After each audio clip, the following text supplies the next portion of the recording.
Yahara prasadevai ebhavaturiyo Yahara prasadevai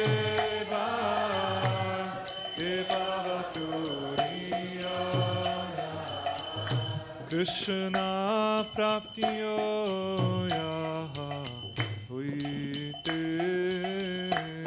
Krishna praptiyo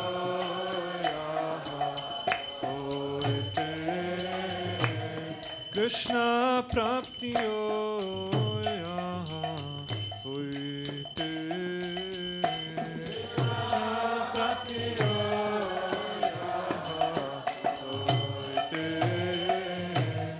Guru mukha padma vakya vitete koriyo akya Guru mukha padma vakya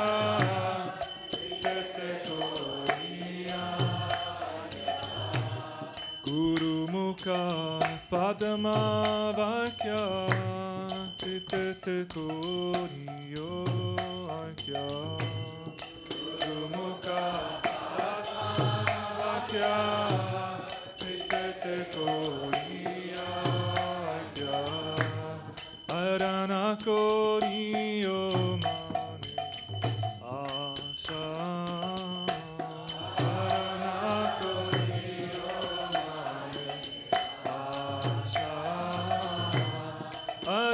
Koriyo mane asha Arana koriyo mane asha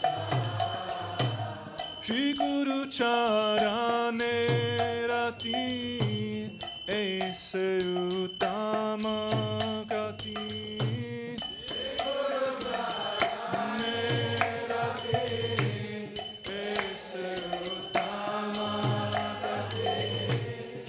Guru charane rati aise uttama gati charane rati aise uttama gati Che prasade pure sarva asha prasade pure sarva Prasade pure sarva asha Prasade pure sarva asha Chakurana diloe chamme chamme kabuse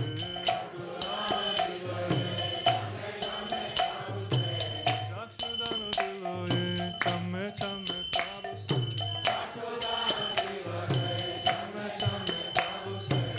Devyakyana hrite prakashito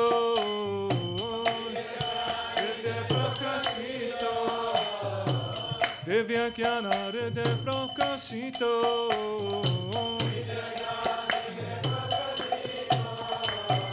Prema bhaktiya hote avedya vinyasyayate Prema bhaktiya hote avedya vinyasyayate Vedagaya chahara charito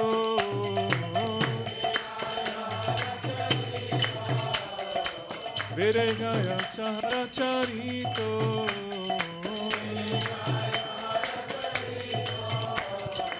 Shri Guru Karuna Sindhu Atama Chanara Bandhu Karuna Sindhu Shri Guru Karuna Sindhu Atama Chanara Bandhu Karuna Sindhu Atama Chanara Lokanatha Lokarachivana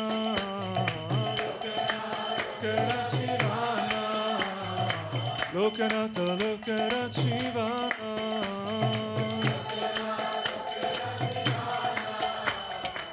Ha ha Prabhu Koro Daya Dehe More Pada Chaya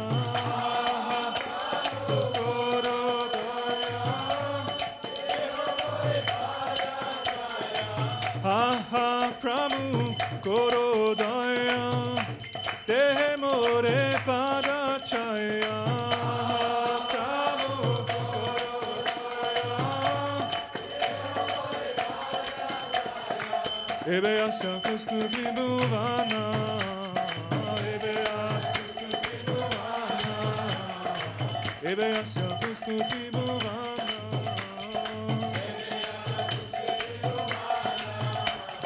Toi Patta Loila Sharana Shila Prabhupada Patita Pavana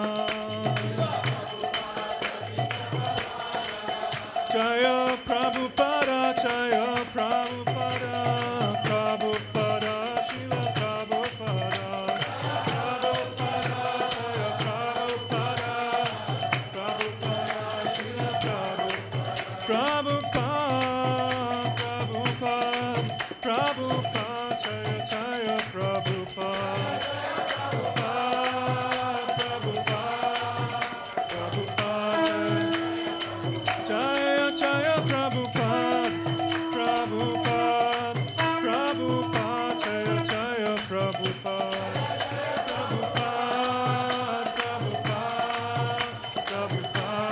Jaya Prabhupada Srila Prabhupada ki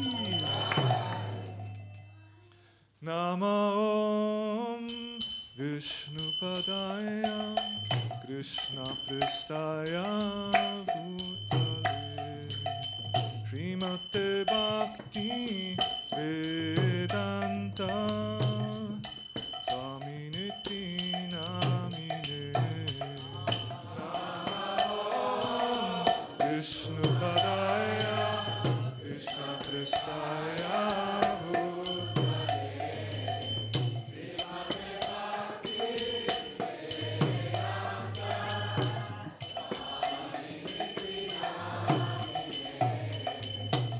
Namaste Saraswati Deve Gauravani Pracharine Nirvishesha Shunyavadi Vasyatya Deshatarine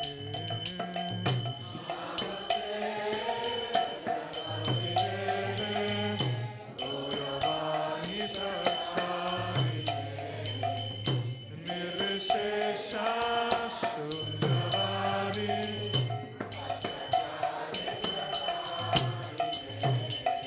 Shri Krishna Chaitanya Prabhu Nityananda Shri Advaita Gadadhara Shivasani Gaura Bhakta Vrinda Shri Krishna Chaitanya Prabhu Nityananda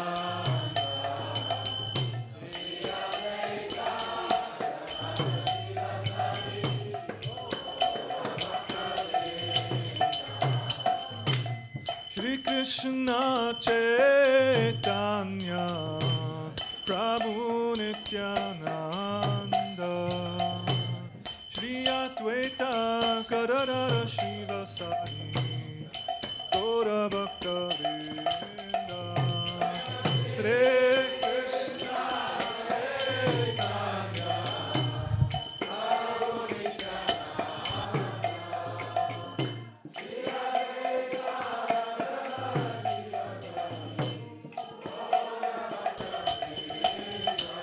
Jaya Shri Krishna Chaitanya Prabhu Nityananda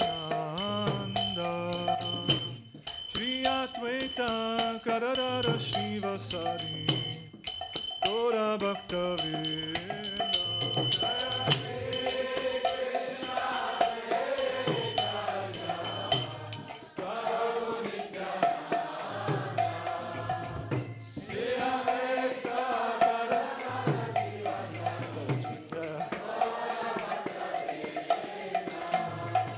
Hare Krishna, Krishna Krishna, Hare Hare, Hare Rama, Rama Rama, Hare Hare, Hare Krishna,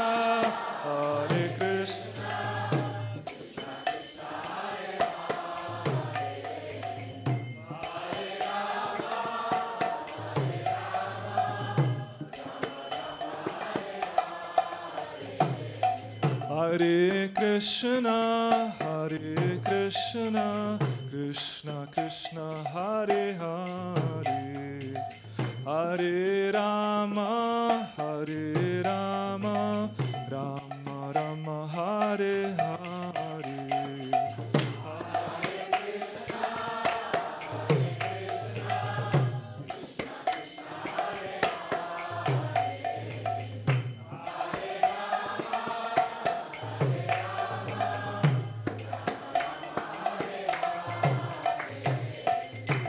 Hare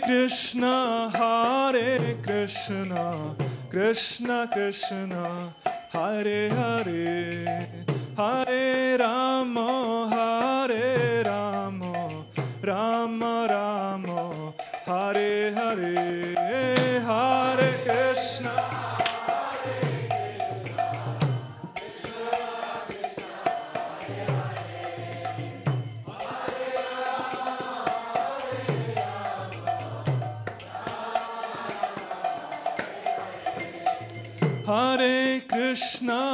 Hare Krishna, Krishna Krishna, Hare Hare, Hare Rama,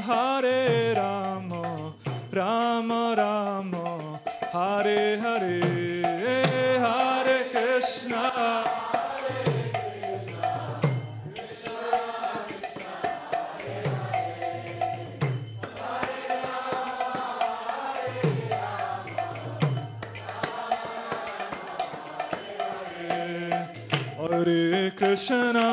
Hare Krishna, Krishna Krishna, Hare Hare, Hare Rama, Rama Rama, Hare Hare.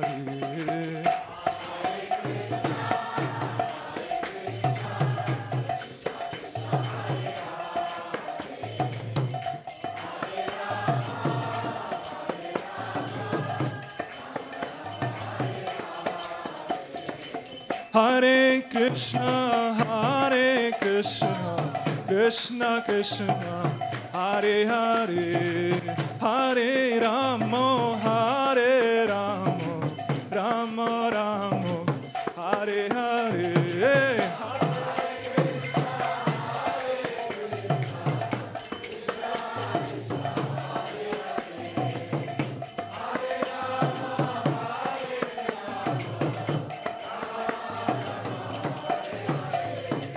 Hare Krishna, Krishna Krishna, Hare Hare, Hare Rama, Rama Rama, Hare Hare. Hey,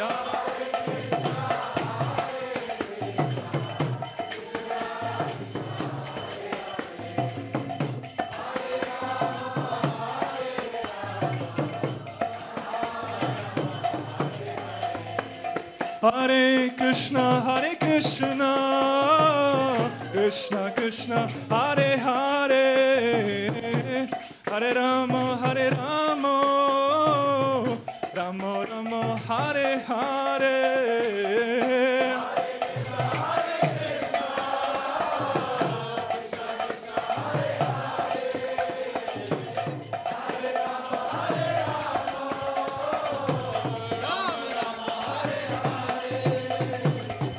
Hare Krishna,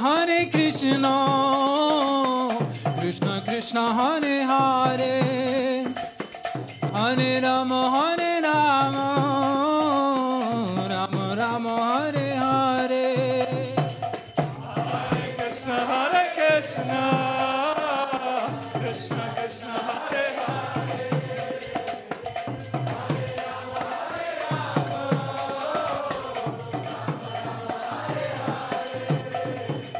Hare Krishna, Hare Krishna, Krishna Krishna, Hare Hare, Hare Rama, Hare Rama, Rama Rama, Hare Hare.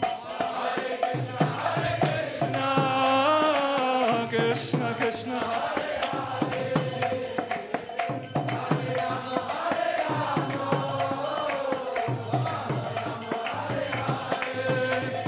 Hare Krishna, Hare Krishna, Krishna Krishna, Hare Hare, Hare Ram, Ram Ram, Hare Hare.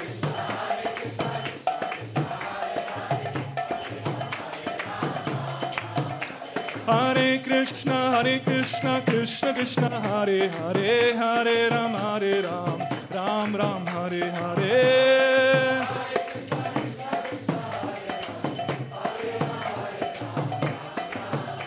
Hare Krishna, Krishna Krishna, Hare Hare, Hare Ram, Ram Ram, Hare Hare.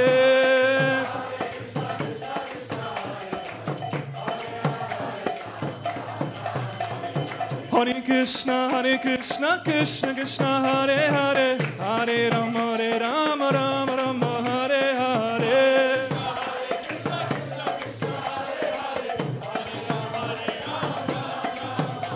Hare Krishna, Krishna Krishna, Hare Hare, Hare Ram, Ram Hare Hare.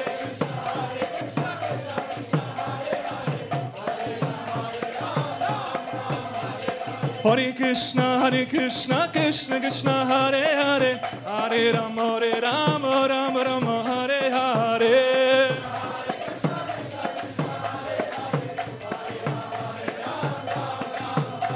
Hare Krishna, Krishna Krishna, Hare Hare, Hare Ram, Ram Hare Hare.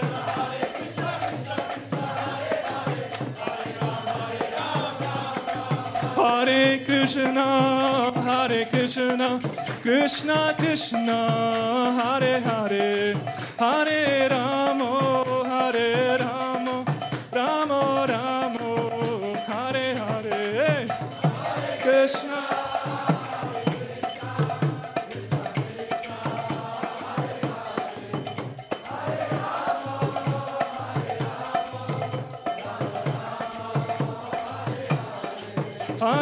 Krishna. Hare Krishna, Krishna Krishna, Hare Hare, Hare Ramo, Ramo Ramo, Hare Hare.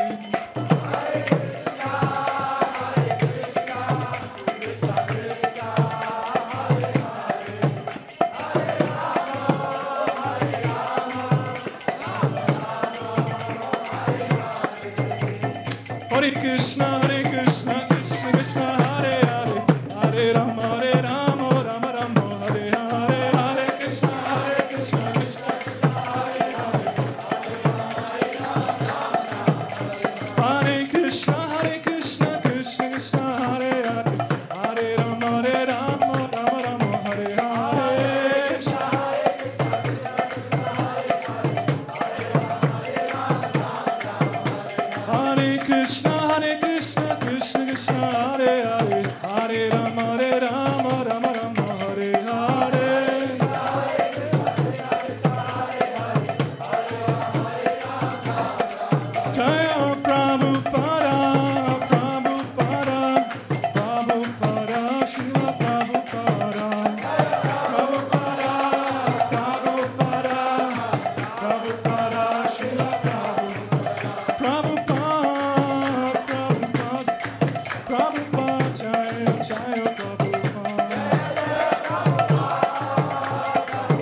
Nitai Gaura Haribo, Haribo, Haribo, Gaura Haribo, Nitai Gaura Haribo.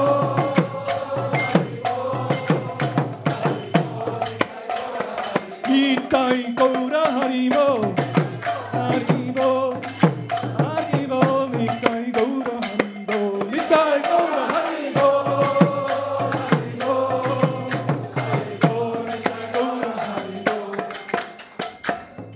Nitai Gaur Premanande.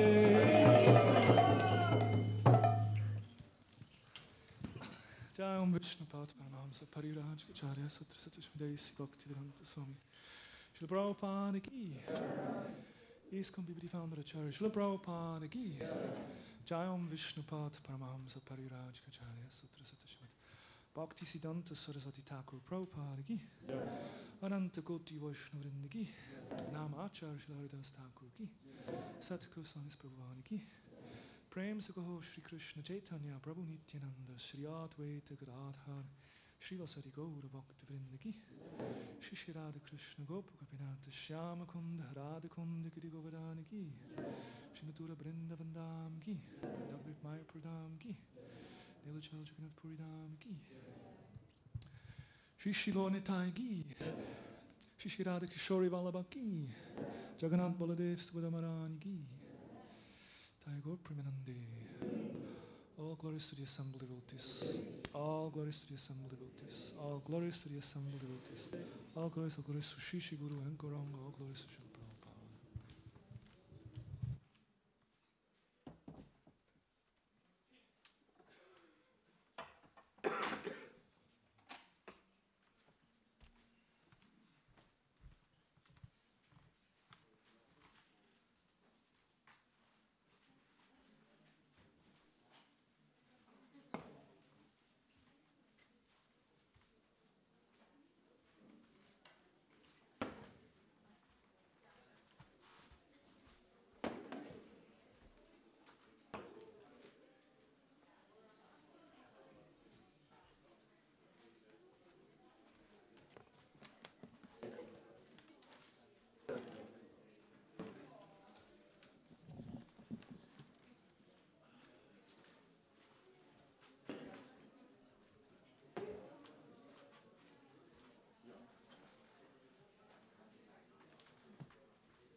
His Divine Grace of Vaicharanavinda, Bhakti-Vedanta Goswami Maharaj, Srila Prabhupada Ki Jai, Ananta Koti Vaishnava Vrinda Ki Jai, Namacharya Srila Haridas Thakur Ki Jai, Prem Se Kaho Shri Krishna Chaitanya, Prabhu Nityananda Shri Advaita Gadadhar, Shri Vasadi Gaura Bhakti Vrinda Ki Jai, Shri Shri Radha Krishna Gopa Gopinath, Shamakun Radhakun, Giri Govardhan Ki Jai, Shri Vrindavan Dham Ki Jai, Shri Mayapur Navadvipam Ki Jai, Ganga Mayi Ki Jai, Jamuna Mayi Ki Jai, Bhakti Devi Ki Jai, Samaveda Bhakti Vrinda Ki Jai.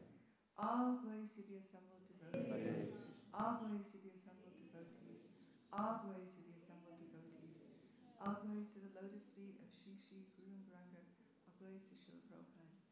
Namo Vishnu Krishna Krishna Bhakti Srimati Bhakti Vedanta Swami Niti Namani Namaste Saraswati Devi Gaura Varanga Charane Nirvishesha Shri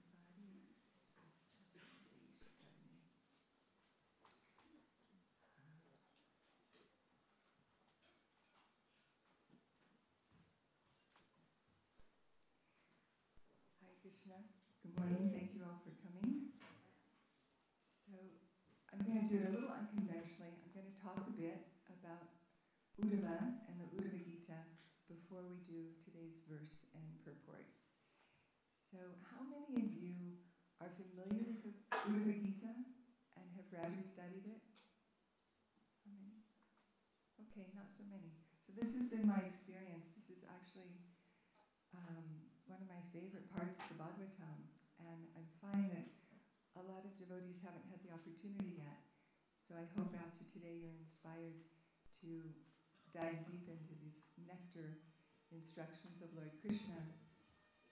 Many consider the Uddhava-Gita to be the graduate study of the Bhagavad Gita, because in the Uddhava-Gita there's so much shared by Lord Krishna to his great devotee Uddhava, and it's actually longer than the Bhagavad Gita. It's over 1,000 verses. So, and there are many similarities between the Uddhava-Gita and the Bhagavad Gita. Many verses are, you'll find a lot of similarities in the Krishna's instructions and his encouragement and explanation of his material energy and the position of the spirit souls in conditioned state and how to achieve a liberation. So there's many correlations. But the Uddhava-Gita is even more confidential knowledge. It goes even deeper, and there's much more explanation about devotional service, which is the path that's been created by our Lord for us. It's our eternal birthright, you could say, or we're not eternal, so we don't have birth, so how do you do that? But anyways, it's our eternal constitutional position to render devotional service. It's described, it's created by the Lord himself. So how dear this devotional service is to Krishna. So Uddhava he actually has so many positions or services with Krishna. First of all, he's his cousin. So, and I was like, his cousin, I've always heard that, but how is he his cousin? So both Uddhava and Krishna's fathers, Vasudeva and Devabhaga, are brothers. So they're actually first cousins. And Krishna meets Uddhava when he goes to Mathura at the age, some say 11, when he leaves Vrindavan, apparently, to go to Mathura to kill Kamsa and then to rid the earth of so many of the demoniac kings. So that's when they first meet, and they become lifelong friends from that point on. And Uddhava also is a student of Brihaspati, the spiritual master of the Devas, and it's described as very sharp intelligence, very exceptional in his understanding of so many things. So he becomes an advisor to Krishna. And after Krishna leaves Mathura to set up his own kingdom in Dwarka, Uddhava stays with him in his kingdom and is always the king's advisor. And even more important, Uddhava is a great devotee of Krishna. Such a great devotee that he has Swarupya Mukti. He looks like Krishna. He has the same bodily features as Krishna. And he's often seen dressed in the yellow dhoti and ornaments like Krishna. So oftentimes when people would see Uddhava, they first, Krishna's coming. And then they see, oh, it's Uddhava. And they're also grateful to be able to receive Uddhava, but they always think of Krishna when they see Uddhava and their dealings with him. And I know myself, the first time I heard about Uddhava, because we didn't have any translations of the 11th canto of the Srimad Bhagavatam in the 70s, but we had Srila Prabhupada's Krishna book. And this is where most of us first heard about Uddhava. How many of you know about Uddhava from Krishna book? Yes, so we're going to go there first, to this most, when Krishna has so much trust in Uddhava that he was the perfect person to send as his confidential messenger to the Brijbasis. And at this time, Krishna had been apparently absent from Vrindavan for some time, And the Brijvasis were on the brink of leaving their bodies. Their separation so intense, they couldn't imagine how they could go on any longer if Krishna didn't return to Vrindavan and bring their life back. Because when Krishna left with Akrura, that terrible Akrura, they all cursed him. That terrible Akrura who took their Krishna and Balaram away. They had been lifeless and their hearts had gone with Krishna. So they were sometimes described that they were walking dead bodies. And sometimes they couldn't even walk. They would just be suspended in their ability to function. So when Uddhava, as soon as Lord Krishna, who could feel the pain of his devotees, he could feel it, and he was also missing them, so he requested Uddhava with this most confidential mission to go to Vrindavan and revive his devotees. And Uddhava, as soon as the Lord asked him, he was prepared and he left almost immediately. And he arrived at sunset and he came on a royal chariot, so the dust from the hoofs of the horses created like a dust cloud. And in the distance, the Brijvasis, they could see there was a chariot coming. Nanda and Yashoda went out. They saw a chariot coming, and it was a royal. Is Krishna coming back? Is Krishna returning? Is Akrura, that terrible Akrura, is he bringing our Krishna home? They didn't know. But the first place Uddhava went, he went to the palace of Nanda and Yashoda, and they greeted him with all warmth and love and brought him in, and he told them he had come with a message from Krishna. And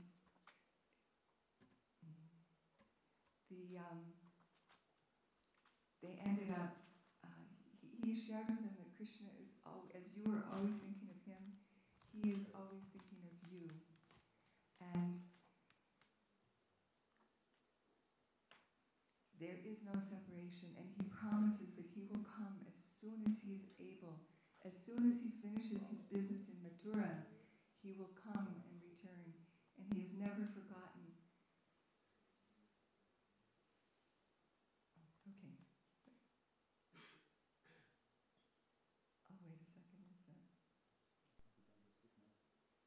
Oh, wait a second, is that? Okay. Oh, good. So,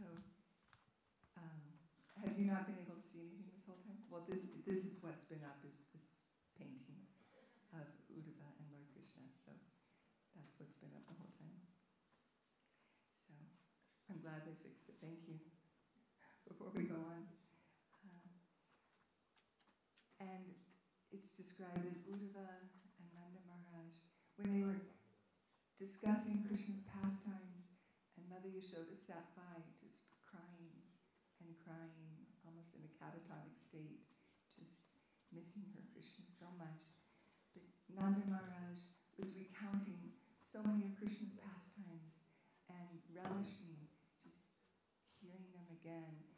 And Uddhava was just overwhelmed by the love of Yashoda and Nanda Maharaj. And they stayed up the entire night.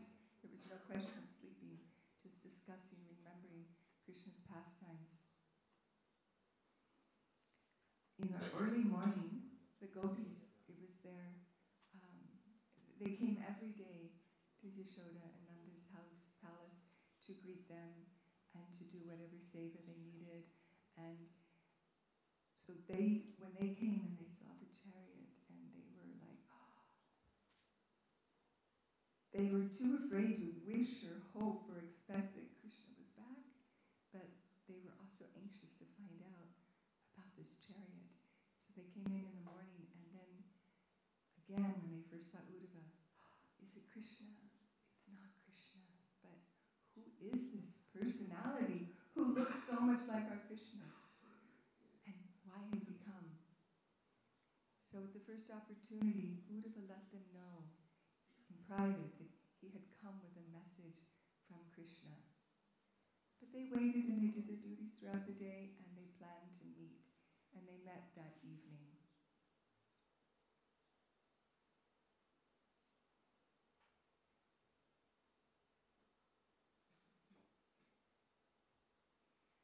most of the gopis were so grateful that Uddhava had come with a message from their Krishna. And they were busy describing to Uddhava so many of their pastimes and asking, does Krishna remember us? Does he remember the nights we spent together? Does he remember our dancing on the banks of the Yamuna River? Does he remember us? Does he ever think of us now that he's in the city, surrounded by so many beautiful, sophisticated women? Does he ever remember us and how much we love him? And does he know that our life and our hearts are with him? So that's what most of the gopis were doing. But Srimati Radharani, she was overwhelmed by just thinking about Krishna. And while Uddhava was there discussing with the other gopis, she had separated herself at a little distance. And there was a bumblebee, a black bumblebee, who was circling around her, trying to touch her feet. And she responded very unusually. And I'm going to go ahead and read this because I've just took excerpts, but please go and reread it in Krishna book because it's so sweet. And I don't think any of us can ever read this too many times to understand the depth of love of Srimati Radharani. This just gives a little glimpse. My dear bumblebee, let me warn you, don't touch me. I don't want any messages from your unreliable master. You are the unreliable servant of an unreliable master. It may be that Srimati Radharani purposely addressed that bumblebee sarcastically in order to criticize the messenger Uddhava.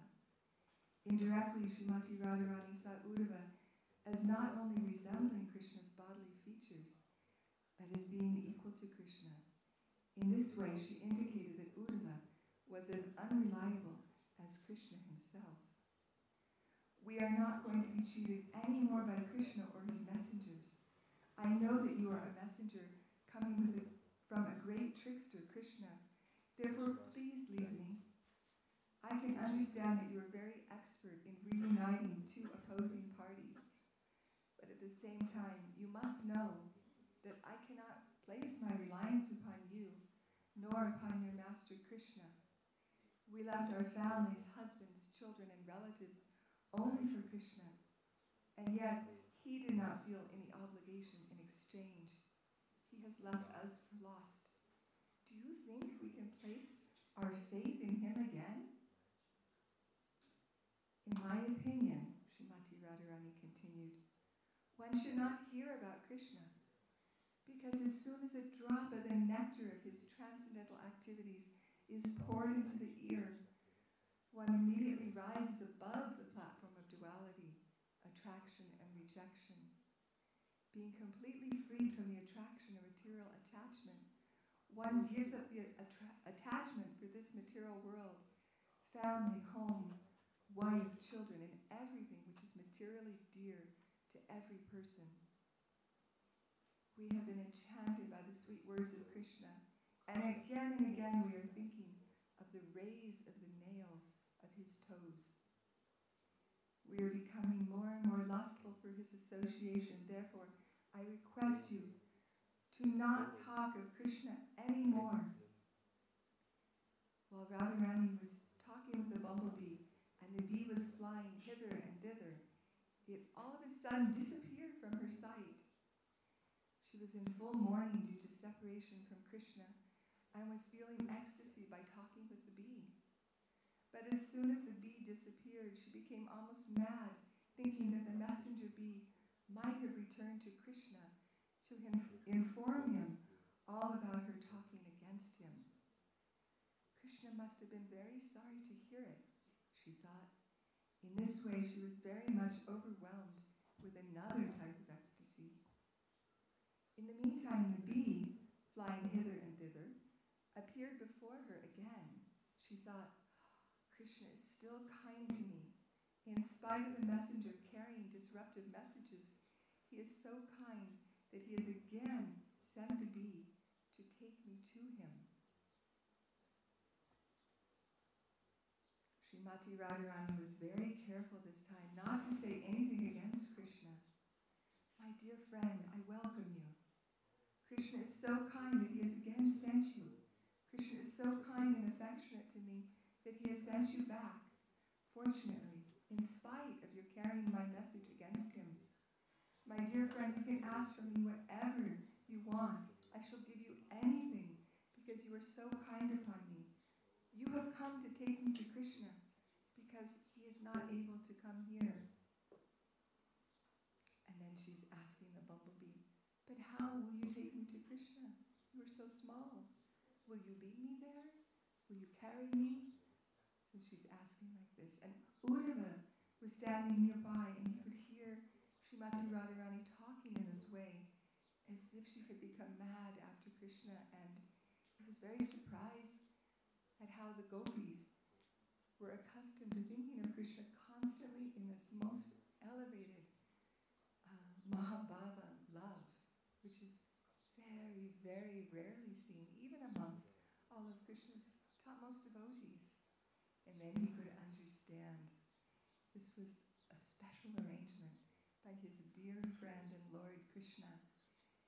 For him, the residents of Dwarka, they worship Krishna mostly with awe and reverence.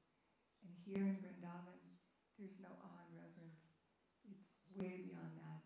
These devotees have this topmost love. All of the Brijvasis, topmost love for Krishna and loving exchanges. And he had never encountered any devotees of the Lord with the love that the gopis were exhibiting for Krishna.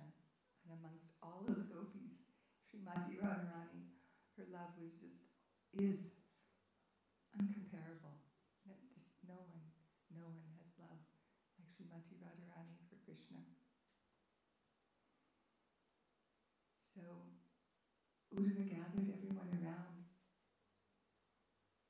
to share this most confidential message that was written by Krishna. And it was written, but it was smeared from the Lord's own tears. And he was also experiencing this topmost love for them while crafting this message. So it's described in Krishna book that Uddhava, being a very intelligent disciple of Brihaspati, that he was reading and also explaining to the gopis this message.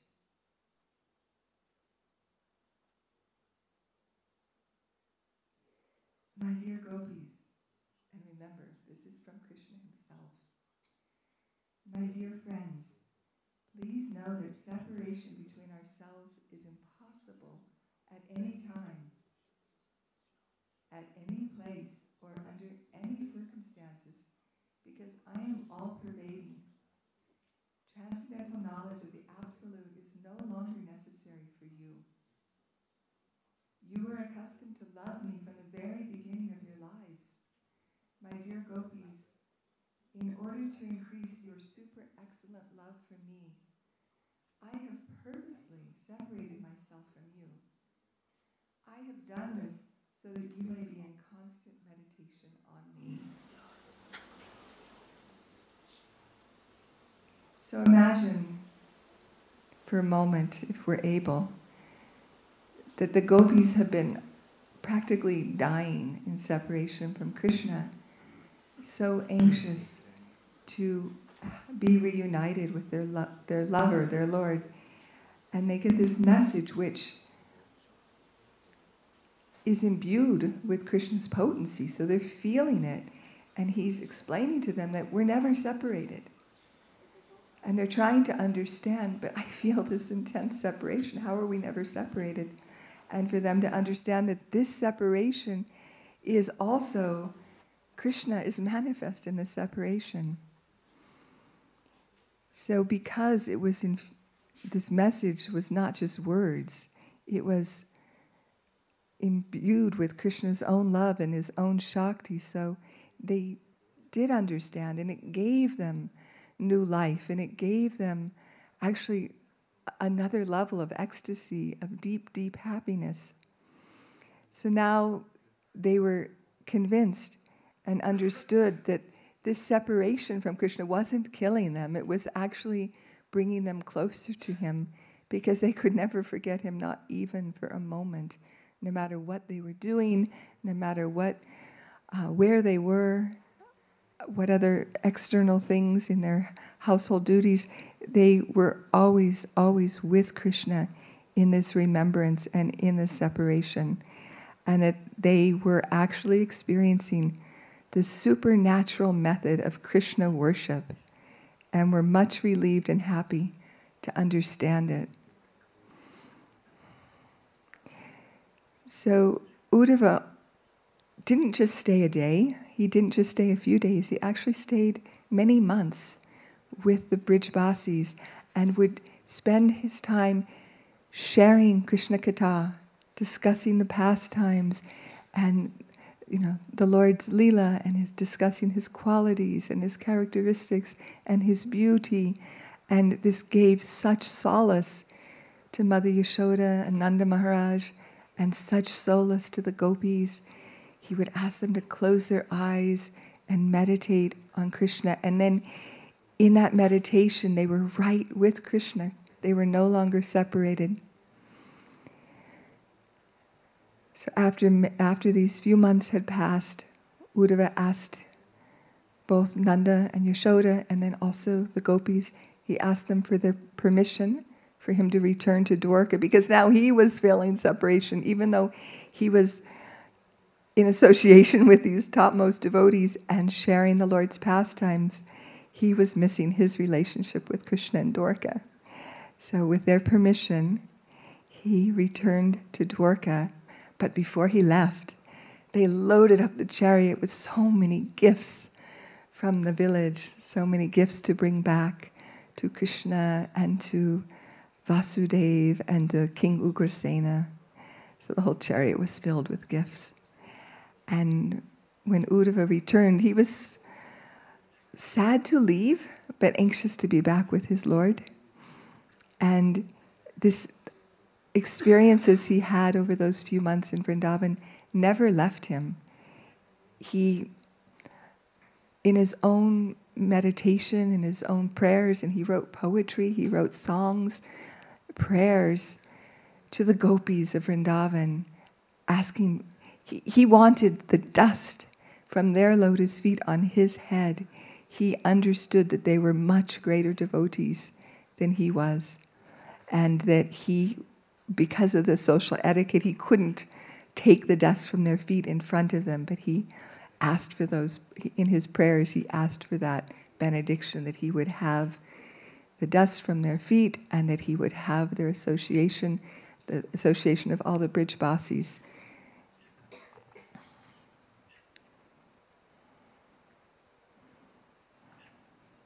So, in the Uddhava-Gita, like I had mentioned before, it's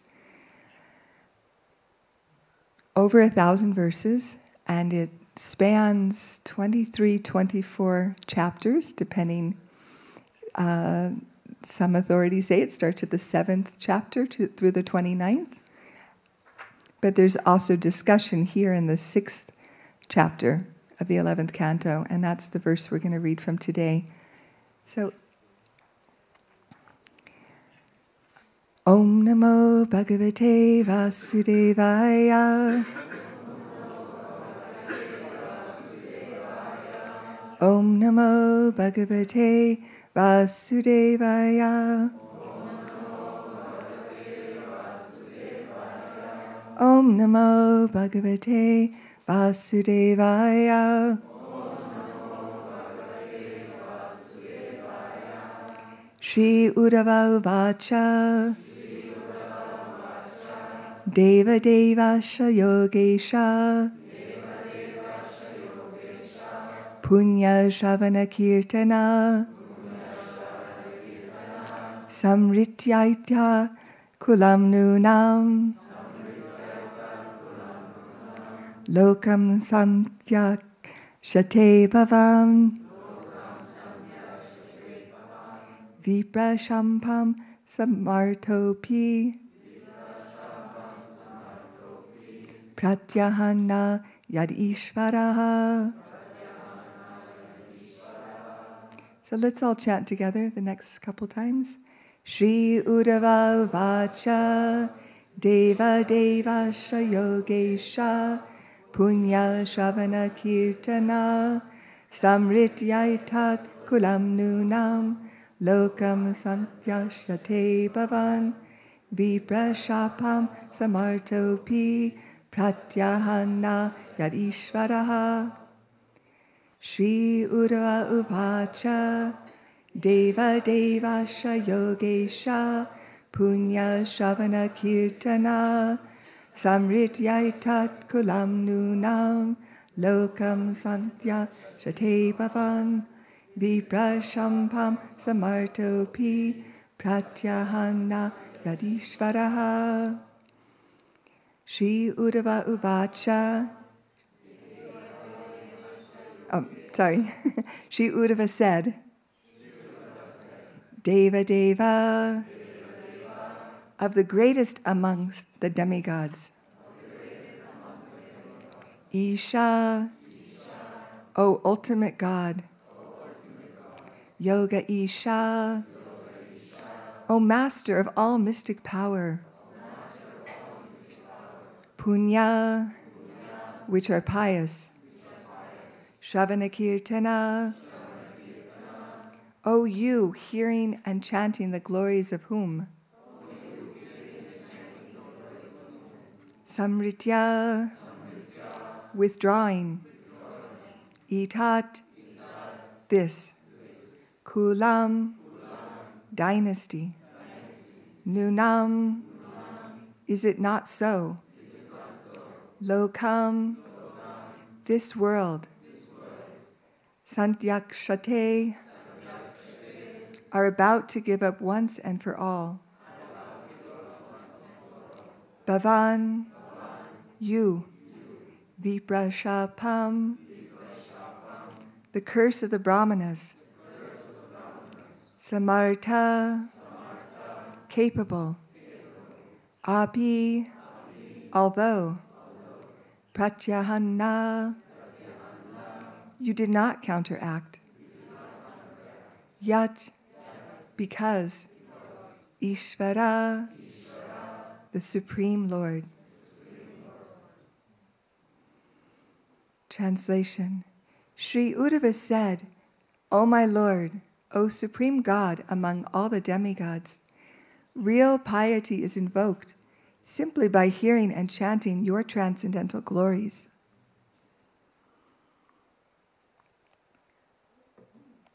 My Lord, it appears that you will now withdraw your dynasty, and thus you yourself will finally give up your pastimes within this universe. You are the supreme controller and the master of all mystic power. But although you are fully capable of counteracting the Brahmana's curse against your dynasty, you are not doing so, and your disappearance is imminent.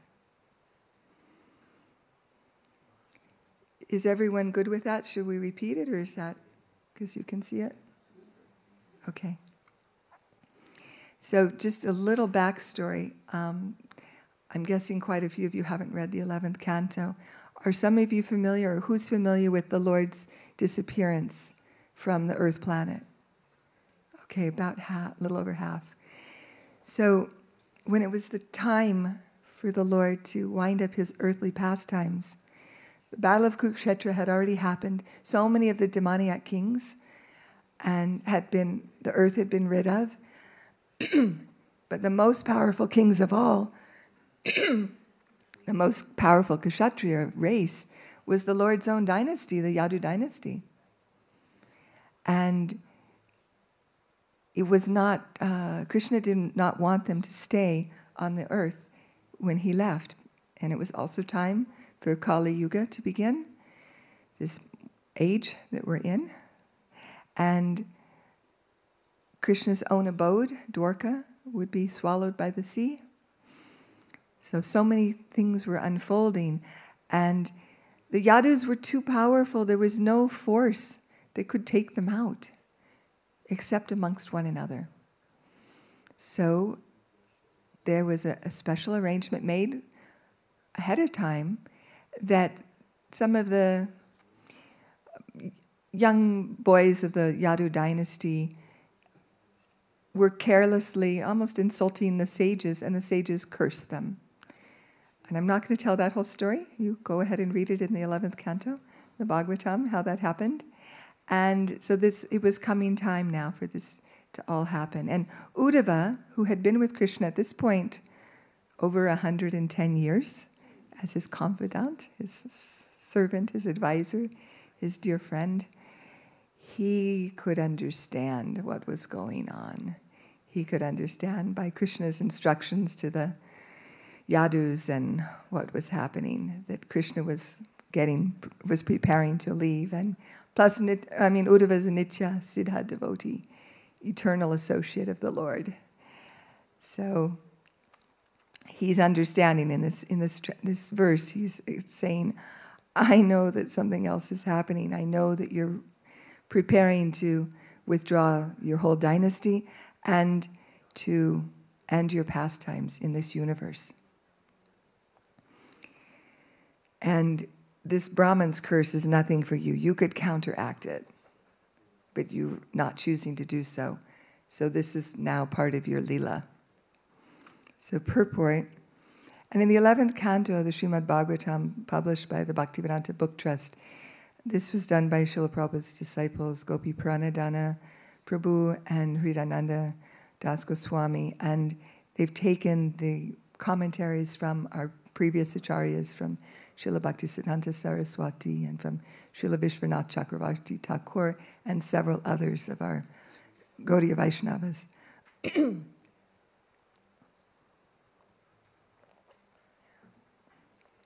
As previously mentioned, Krishna's own dynasty can never be destroyed. Therefore, the word samritya means that Krishna was taking the Yadavas with him as he left this material world. However, in the eyes of ordinary unenlightened persons, the withdrawal of the Yadu dynasty appears to be its destruction. Srila Vishwanath Chakravarti Thakur has very nicely explained the statement of Uddhava as follows. Krishna is addressed as Deva Deva, or the supreme God among the gods, because he expertly solved all of the problems of the demigods by his incarnation within the universe. The Lord rid the world of demons and firmly established both his devotees and religious principles. Lord Krishna is addressed here as Yogesha because he not only performed work on behalf of the demigods, but also revealed his beautiful transcendental form full of transcendental qualities and ecstasies for the pleasure of his pure devotees. Krishna is called Punya Shravana Kirtana because when, by his internal mystic potency, he exhibited his human-like activities, the Lord stimulated the writing of innumerable Vedic scriptures about his pastimes. Thus, persons who would be born in the future, like ourselves, would be able to hear and chant about the Lord's activities and also go back home, back to Godhead. Actually, it was hard to figure out which verse out of the over 1,000 verses to share with you today for us to take a little bit of a deep dive in. But this was really, it just spoke to me that this would be something you all would appreciate, because this is the first morning of our week together of so much hearing and chanting, so many wonderful seminars we have and classes and kirtans. And so just meditating on this, that our Lord Krishna is so kind that he's arranged that not only all of the devotees and everyone on the planet was liberated and got to relish his pastimes when he was here in person, but all of us coming afterwards, all of us born in the future, even in this awful age of Kali, which has so many faults, but it also has some very special benedictions.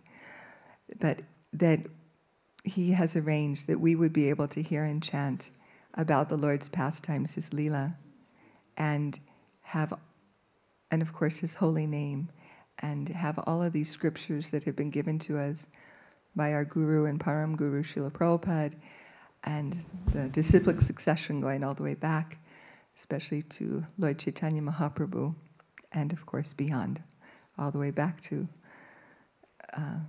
Krishna's appearance here. So having ensured the transcendental bliss and liberation of all of his devotees, even those who would be born in the future, Krishna decided the time had come for him to leave this material universe. Uddhava could understand the Lord's desire and said to Krishna, "You have instructed the Yadavas to counteract the Brahmana's curse by taking bath at Prabha Sakshetra. But how could mere bathing in a holy place be of greater value than seeing you, the personality of Godhead, face to face?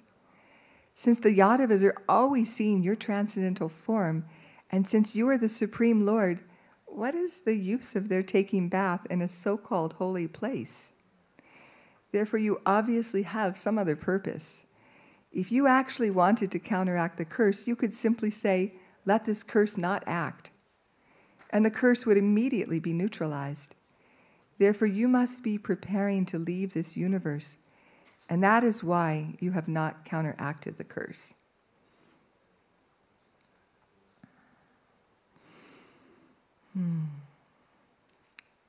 Now,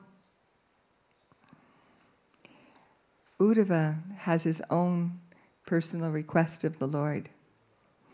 Knowing that Krishna is not going to stay in this universe, he puts his request to the Lord. "O Lord Keshava, my dear master, I cannot tolerate giving up your lotus feet even for a fraction of a moment. I urge you to take me along with you to your own abode."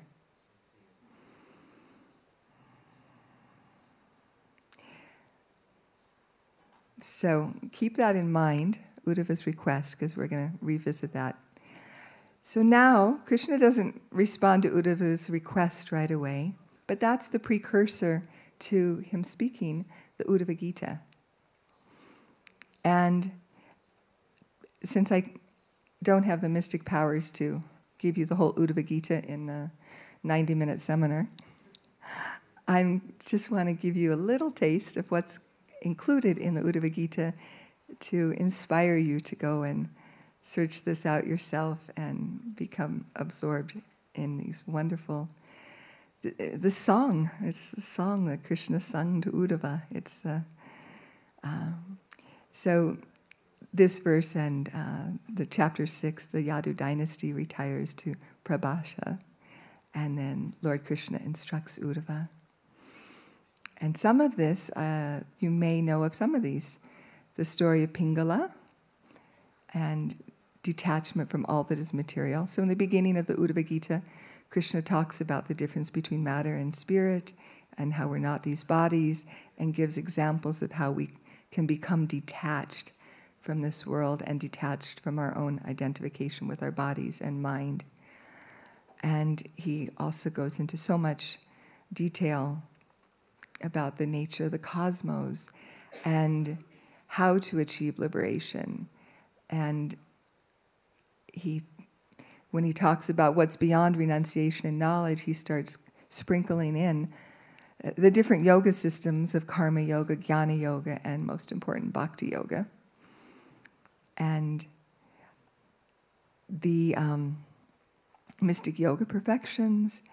And then there's so much description of the Lord's opulence and the Varnashram system and Varnashram Dharma, and then above that, the perfection of spiritual knowledge and how devotional service, especially pure devotional service, surpasses knowledge and detachment. So wherever one starts on this path towards Krishna, one may start with just impersonalism, one may start with karma yoga, one may start with jnana, one may start with bhakti, but to keep moving forward, keep on the path to arrive at pure devotional service. And the song of the Avanti Brahmana is also very, very sweet, and the Sankhya philosophy, and even just instructions on deity worship. is here in the Uddhava-Gita. And maybe my favorite chapter is the chapter on Bhakti Yoga, the culmination. After chapter 28, in the beginning of chapter 29, Uddhava says, okay, you've explained all this to me, but can you tell me simpler? Like this is, So there's a really nice summary of Krishna's instructions, specifically of Bhakti Yoga, in chapter 29. And just to give you a little taste, here's 3 verses from chapter 29. For him who constantly meditates upon my presence within all persons, the bad tendencies of rivalry, envy, and abusiveness, along with false ego, are very quickly destroyed. Think about it. I mean, this is what we're seeing all over the world. The insanity right now we're all experiencing and hearing about in Kali Yuga. The envy and the abuse and the ego and the politics and the wars and the infighting, outfighting, everything. And how this can all be destroyed by constantly meditating on the Lord's presence within all persons, all living entities. He's there as a super soul, so we can eradicate our own bad tendencies. Disregarding the ridicule of one's companions, one should give up the bodily conception and its accompanying embarrassment. One should offer obeisances before all, even the dogs, outcasts, cows and asses, falling flat upon the ground like a rod. Imagine having that level of humility, or that level of realization that we're able to see Krishna in every living entity's heart with great, and offer obeisances just like we would when the Lord appeared before Dhruva Maharaj and he fell down flat like a rod, so overwhelmed seeing his Lord present before him. So to be able to fall flat upon the ground because we're seeing the Lord in everyone's heart. I live in Florida and there's a lot of living entities in insect bodies. And I'm always trying to capture them and get them out of the house, and I'm thinking, I do not see Krishna in your heart. I'm sorry, I just got to get you out of here. But I think of it, but I think, when will that day be mine? And then Krishna says in this verse, indeed, I consider this process, using one's mind, words, and bodily functions for realizing me within all living beings, to be the best possible method of spiritual enlightenment. Yeah. It's worth meditating on and thinking about, especially when we feel some frustration or anger or envy or disappointment, or with other people, other devotees, family members, friends, to just revisit these verses and think, oh, this is what Krishna is asking me to do, is to see him in their heart and act accordingly with that much love and reverence and willing to have that service attitude. And Krishna is saying if we do this, we will catapult ourselves to spiritual enlightenment. And if we're with him at every moment in our exchanges with one another, then we will also come quickly back to Godhead.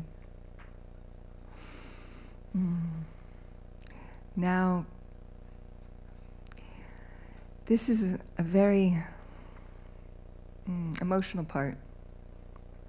After Krishna has given all of this transcendental knowledge to Uddhava, and Uddhava has already requested his Lord, please take me with you.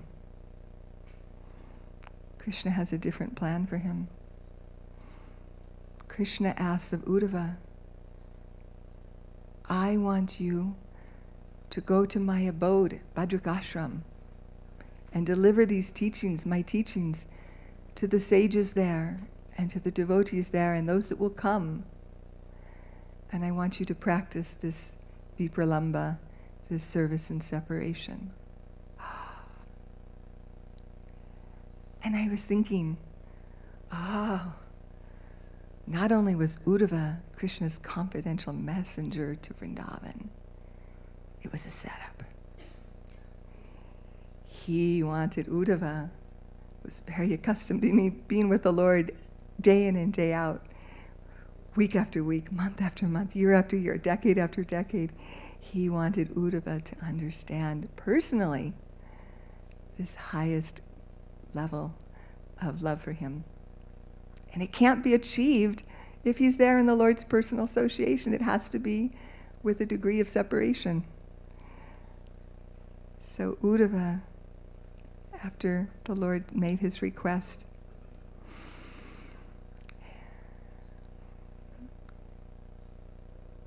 Sukadeva Goswami said, thus addressed by Lord Krishna, whose intelligence destroys all the suffering of material life, Sri Uddhava circumambulated the Lord and then fell down, placing his head upon the Lord's feet. Although Uddhava was free from the influence of all material dualities, his heart was breaking. And at this time of departure, he drenched the Lord's lotus feet with his tears. Greatly fearing separation from him for whom he felt such indestructible affection. I love that phrase. Think about it. Indestructible affection. Nothing can destroy Uddhava's affection for his Lord. Uddhava was distraught and he could not give up the Lord's company. Finally, feeling great pain, he bowed down to the Lord again and again, placed the slippers of his master upon his head, and departed. Thereupon, placing the Lord deeply within his heart, the great devotee Uddhava went to Bhadrak ashram. By engaging there in austerities, he attained to the Lord's personal abode, which had been described to him by the only friend of the universe, Lord Krishna himself.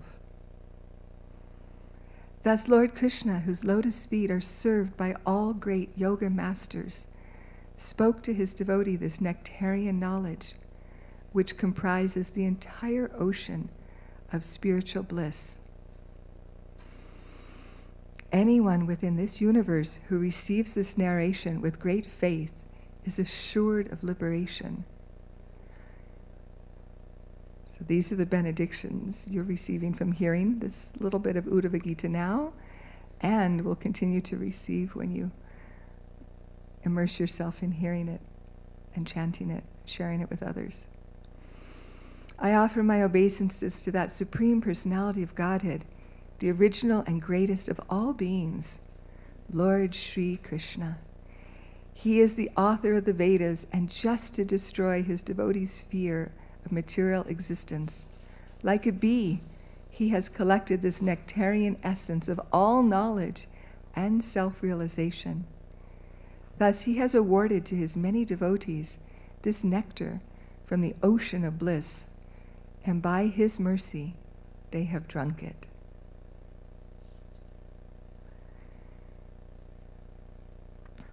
So we have some time to open it up for, and we have a microphone. Do we have someone who's willing to run around? And yes, I can also, Jai Gopal Prabhu. Yes, microphone is going to be passed around for anyone with questions, and if anyone would like to share any of their own realizations or takeaway of how they want to actually implement some of these instructions from Lord Krishna and Uddhava and Sukadeva Goswami that we heard. So, any and all questions, sharing realizations, and how to take these instructions with you, what practically you want to do in your own life to... Yes? If I may ask a question. you mentioning how Krishna arranged for the Yadava dynasty to come along with him. I mean, Krishna can arrange it as he wishes. I was always a bit astonished the way he did it, because it was quite dramatic and quite gruesome. Maybe you could give a bit more. You have some background knowledge on why Krishna did it in this way? Well, thank you for that question. Many of those who appear in the Yadava dynasty, demigods, and they needed to get back to their responsible posts. Many of them are the Lord's Nityasiddha devotees who will now go with him to the next universe, where he's going to enact his personal pastimes again. We are not the only universe that gets Krishna. Krishna is so kind and merciful. He is always busy endeavoring to deliver his parts and parcels. Actually, everyone is his devotee, just covered over. Like that dusty candle that Satchidananda Maharaj shared with us last night that needed to be lit with a fire of remembrance of Krishna's pastimes. So remember also that these devotees that come with Krishna, they're from the Kshatriya race. And what Jayagopal, for those of you who don't know, so there was a, should I tell a little bit more of the story? So when I mentioned that the boys were kind of disrespectful of the sages, they had taken an iron club, a big heavy iron club, and Samba, Krishna's grandson, right? Samba? Anyone know? Had dressed up as a woman and put the club as if he was pregnant with the child, and came before the sages and said, "Please tell me, what will the gender of my child be? Will it be a boy or will it be a girl?" And because of that, almost like mocking the sages who can see past, present, and future, they cursed that because of your disrespect, your foolishness, you and the whole dynasty, Yadu dynasty, will be destroyed. So again, this is the Lord's Leela. It's not to be misunderstood. So the iron rod was, there's two parts of it. One was, the majority of it was ground up into a fine powdered dust, thinking that this is what King Ugrasena chose to do. Like, how are we going to stop this impending destruction? Well, we'll get rid of this rod, because it was the rod that's going to somehow destroy the Yadu dynasty. But they ground it into a fine powder, and that became part of the reeds that were there along the sacred river in Prabhasa, where Krishna was telling his all of the Kshatriyas in his dynasty to go to bathe to counteract the Brahman's curse. Instead, it was to fulfill the Brahmana's curse. And the end of the club, there was a small piece that was left that ended up being discarded in the sea. All the powder and the bit was discarded, and the hunter Jara was the one who found the metal piece, and he fashioned it into an arrow. And this arrow is what he shot into Lord Krishna's lotus foot, that appeared to be which was partly how Krishna ended his, how he also left. But the powder was washed to the shore and then became part of these reeds that grow along the bank of the river that were as strong as iron. They weren't just some, reed that you can just break. So the Kshatriya race, Kshatriya devotees who are very, they have their nature, and they like to fight. That's why when Krishna wants to have fun, he and his devotees come in the form of, they come as Kshatriyas, or some come as demons and Rakshasas, so that the Lord can fight. This is in his nature. So these Kshatriyas, they got intoxicated. They got very intoxicated. And then they started fighting, and then they ended up using these reeds, and they were very powerful, so they destroyed one another with these iron-like reeds. So I would just, how can I or you, any of us, understand these pastimes of the Lord that He does? But everything is mystical, remarkable, out of the ordinary, not something that could or would just happen in this world. So, and there's much more, because it was the men. What happened to the ladies? What happened to Vasudeva and Devaki? What happened to King Ugrasena? So for that, you have to go read the 11th canto. It's there in the last couple chapters. Thank you. Yes, Lokapavani.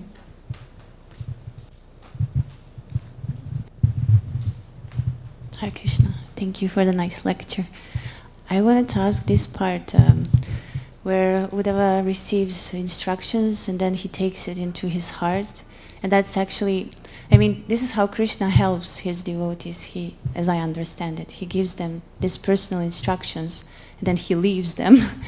And then this is like something that they can absorb themselves in, and then they leave and go back home, back to Godhead where they belong. But sometimes I feel like, and it's also in the case of Arjuna, when Krishna left Arjuna in the same way, absorbed himself in what Krishna spoke to him in the form of the Bhagavad-Gita. And he was thinking about his relationship and so on, so he was able to be in this meditation of Krishna.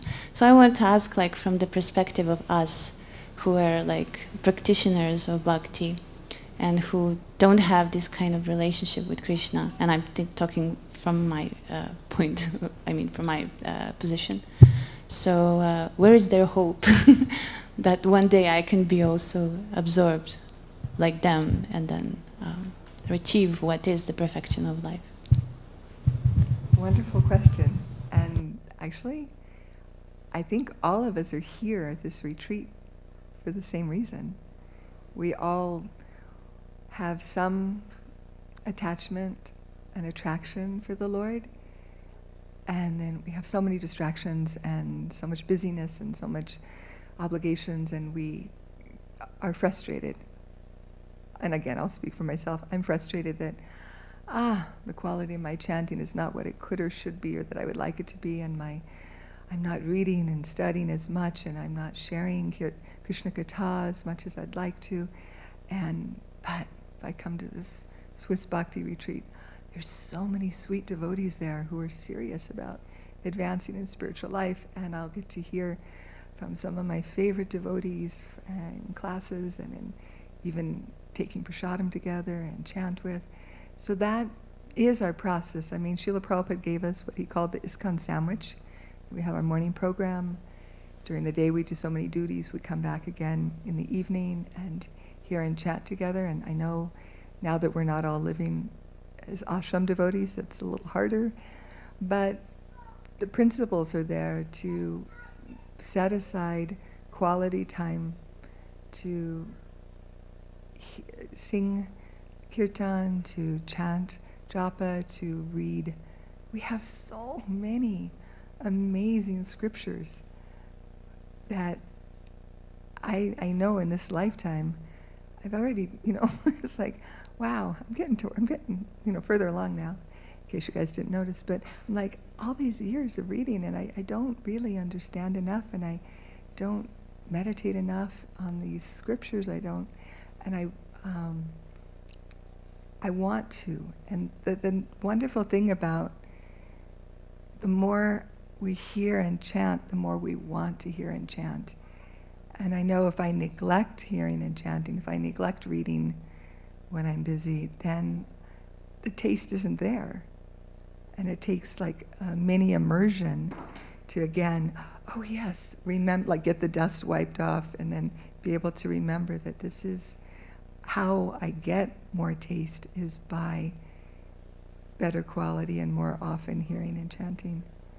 So I'm grateful to all of you for giving me the opportunity to share. I was, when Shamananda Prabhu asked me what would I like to give class on, and I had been reading a few verses from the Uddhava-Gita and thinking, gosh, it's been a few years since I've reread the Uddhava-Gita. I love this. Maybe if I give a class on the Uddhava-Gita, then I'll spend, and that's what I did. I spent the last 3 weeks reading the Uddhava-Gita and and then trying to figure out if I could get the mystic potency and time to be able to give you the whole Uddhava-Gita in an hour. I was thinking, how can I share it with you? But anyways, that's what Krishna himself says, that by hearing and repeating about his pastimes, that's what gives us a taste. It's the same thing Uddhava told the gopis and to Mother Yashoda and Nanda Maharaj. Continue hearing the pastimes of Krishna amongst yourselves. Continue remembering them. Continue meditating on them. And Prabhupada told us that if we're hearing and chanting sufficiently, smaranam, remembrance, comes automatically. So I know if my japa is becoming too dry and I'm distracted when I'm chanting, it's oh, I need to read more or hear more, because then that naturally, Krishna's name and qualities and pastimes naturally arise, and prayers naturally arise when I'm chanting japa, if I'm hearing sufficiently. So, and what's sufficient? It can be different for different people. I have one god brother, and he works so hard for Prabhupada and Krishna's movement, but every day, one verse of Bhagavatam and purport, and that's on repeat all day in his mind. So it doesn't mean that you have to. For me, I'm kind of I really like to read. So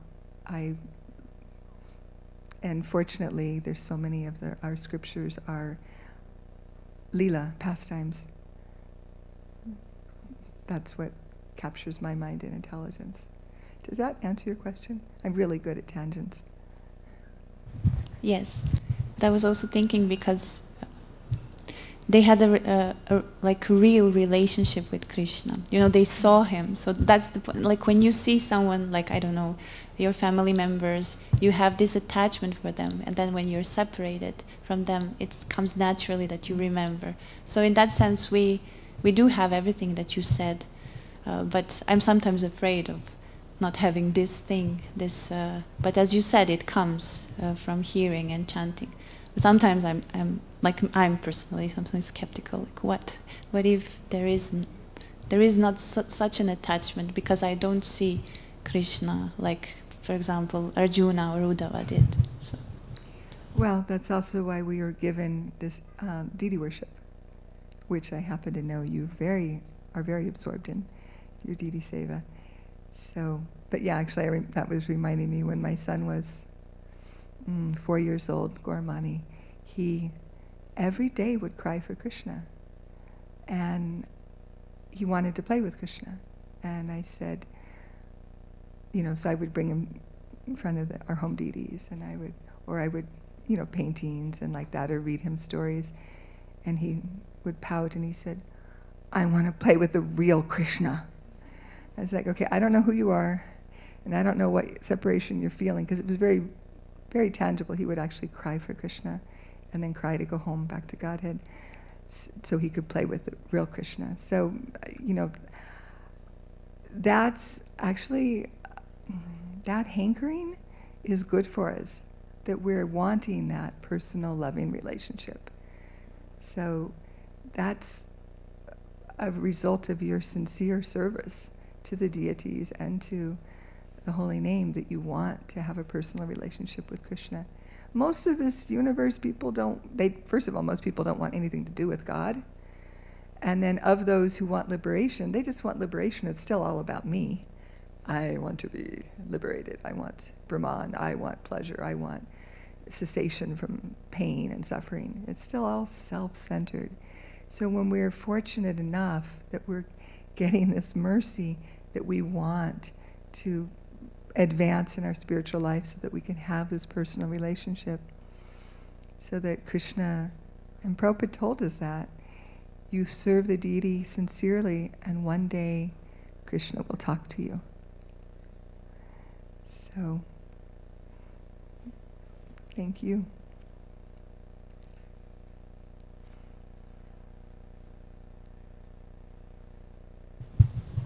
Hare Krishna, Mother. Thank you very much for your class.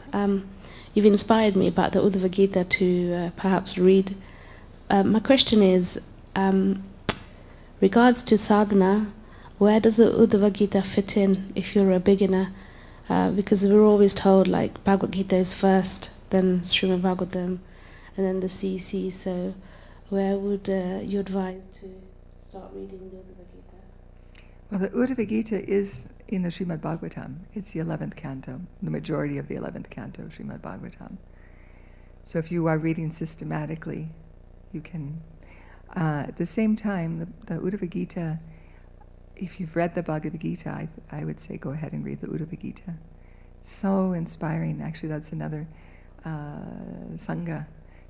The importance of sadhu Sangha is also, Krishna explains how we get purified and our hearts are infused with bhakti by associating with those with bhakti. So, yeah, I don't see any reason why you can't read Uddhava-Gita now. It's not, the Bhagavatam, because the 10th canto is the confidential pastimes of Krishna with his topmost devotees, that we're specifically warned not to jump to before going through the Bhagavatam.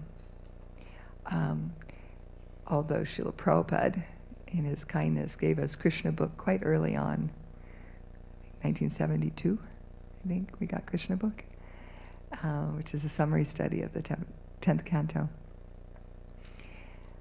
And that was actually one of the very first books I read, Krishna book.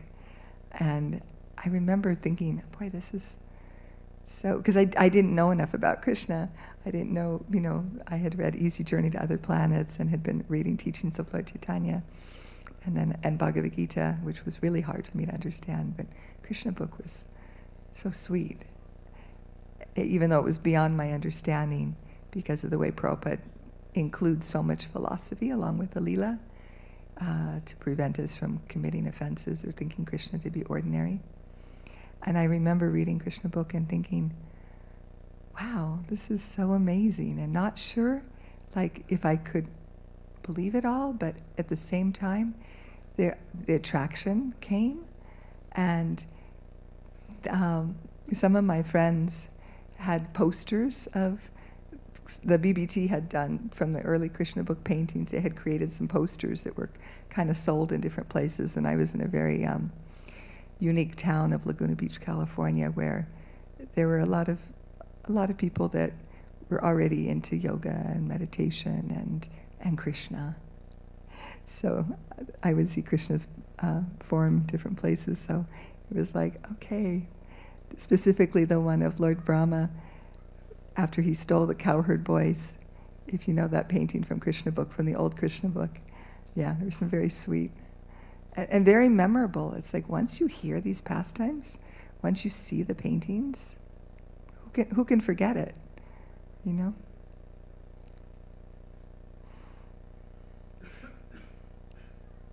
Yes, Prabhu.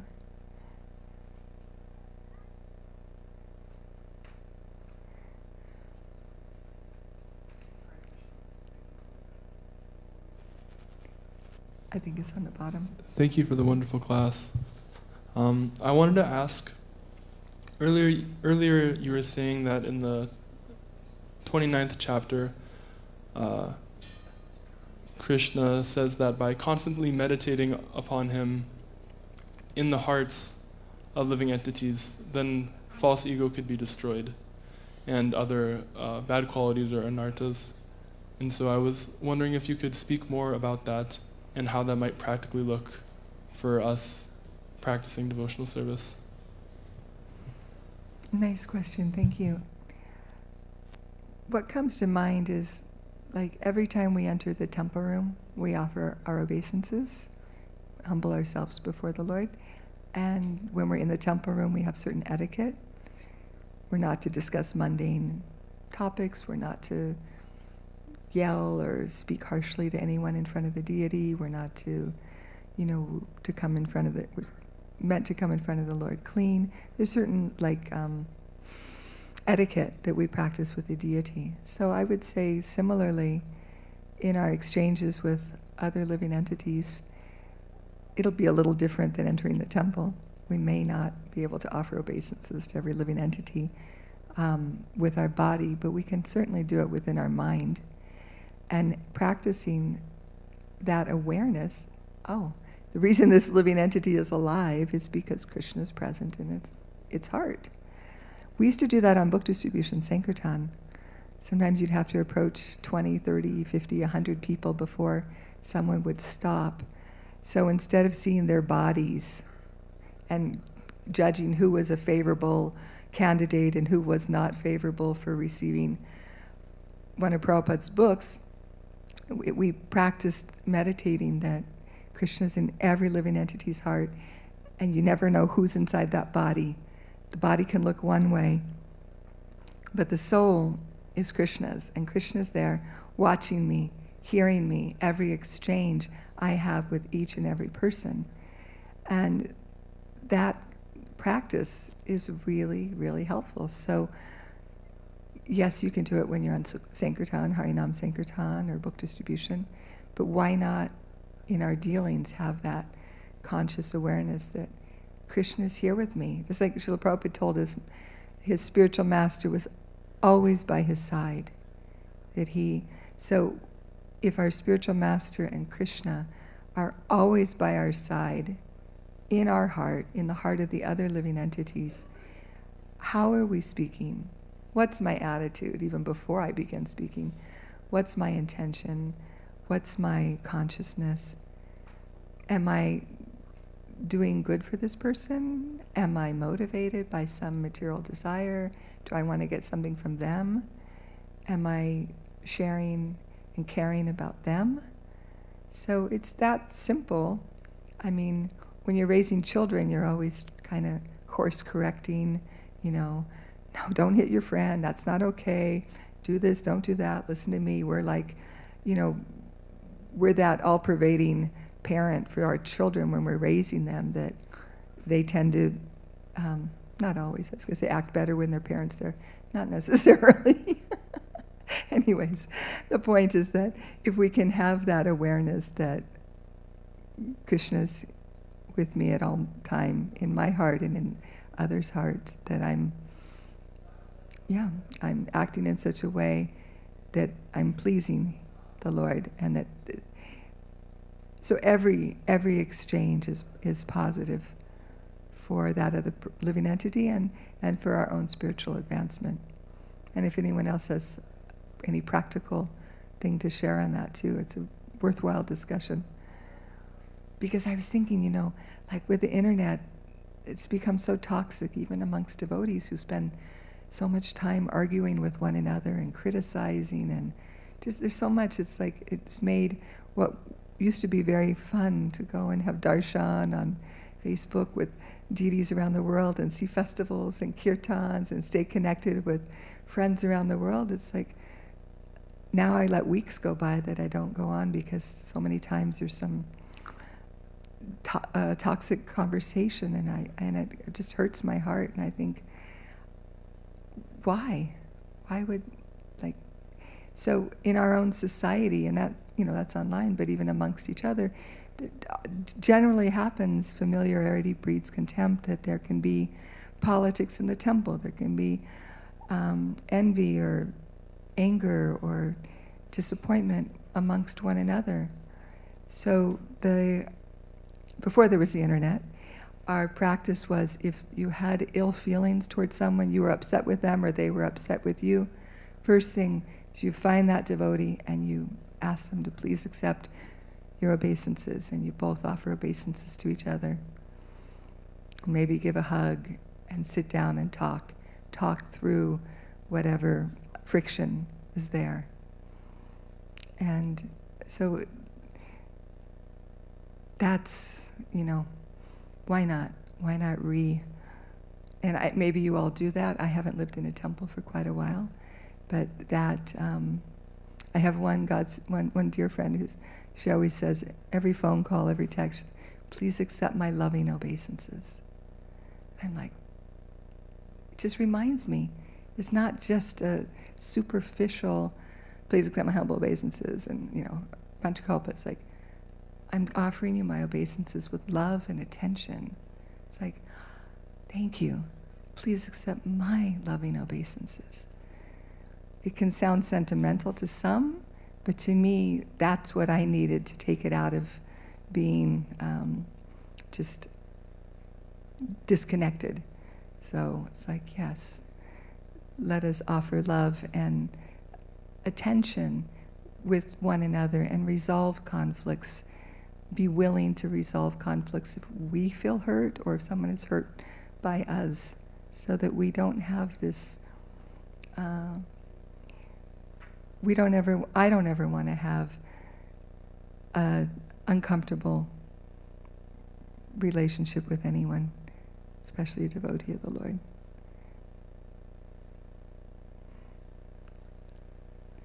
Take a Paul.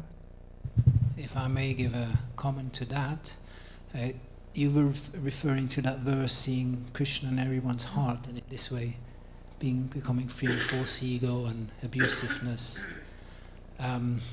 What very much works for me is to also remember the legacy and responsibility Prabhupada gave to us, as in the Sankirtan movement, of not only preaching, spreading Krishna consciousness, but also boiling down the milk amongst each other, of becoming genuine and strong and having nice relationships, is remembering this this responsibility and legacy we have of Srila Prabhupada. If we quarrel, if we have bad thoughts about the other devotees, if we create politics, this will all hamper and bring down this legacy and this responsibility, this mission we have given to us by Prabhupada. So we, like Prabhupada said, if you love me, you cooperate with each other. So that's bringing in also Prabhupada, remembering Prabhupada there like that, which helps for me a lot.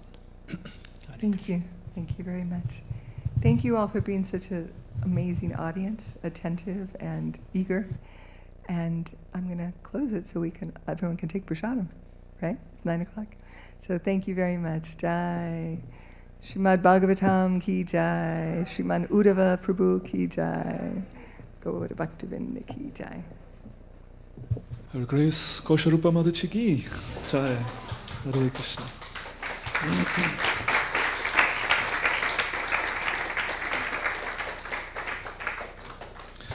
Yes, we will. Thank you so much for bringing the Uddhava-Gita closer to us. So I hope you had all a good start in the retreat. We will now just serve breakfast.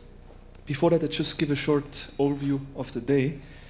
So we have breakfast, and then at 11:30 we have here the first seminar of His Holiness Krishna Kshetra Maharaj.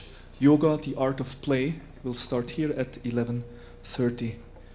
Then at 1 o'clock we have lunch prasad, and then at 2:30 there is a disciple meeting for disciples and followers of His Holiness Sachinanand Maharaj. This will take place also here? Or? Either here or in Oh, yeah, either here or close to the entrance hall. There is another hall on the left side. Yeah. And then the official seminar with His Holiness Sachinanand Maharaj starts at 4:30. The Sweet Oceans of Krishna's Qualities, which will be here 4:30. Then there is evening prasad. It's 6 o'clock. And then we have Gaur Arti at 7. And then 7:30 we'll have bhajan and kirtans with Badahari Das Prabhu and Kosarupa Mataji. And then His Holiness Keshav Maharaj will arrive today around noon, I believe. Yeah, afternoon. And then Maharaj will start his seminar tomorrow morning at 7:30 with the title Triggers of Transformations. All right, we wish you all a wonderful day. And we have Gaura Leela Prabhu, who also would like to just say a few words.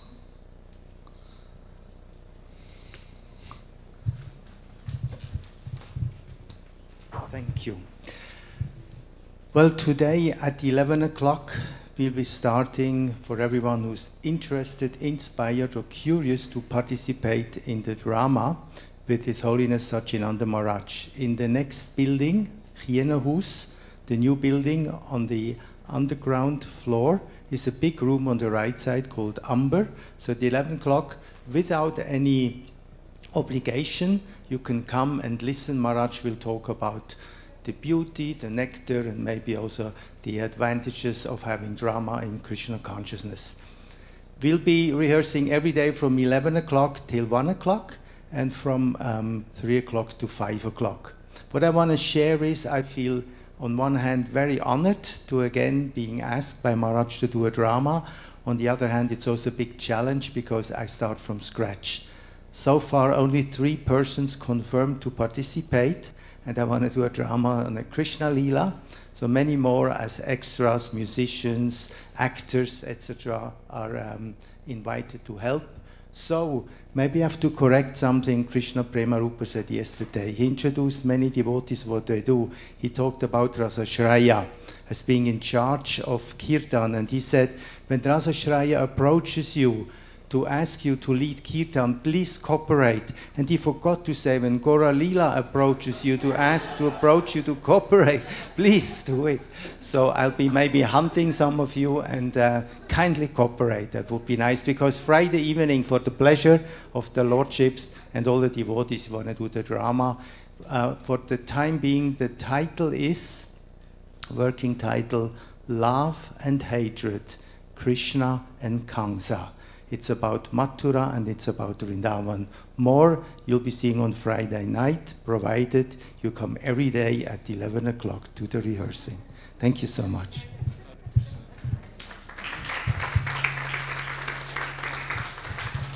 As Kosarupa Mataji said, if someone asks you to speak or to sing, you should not say no. Maybe if someone asks you to play, you should say no, not say no. Okay.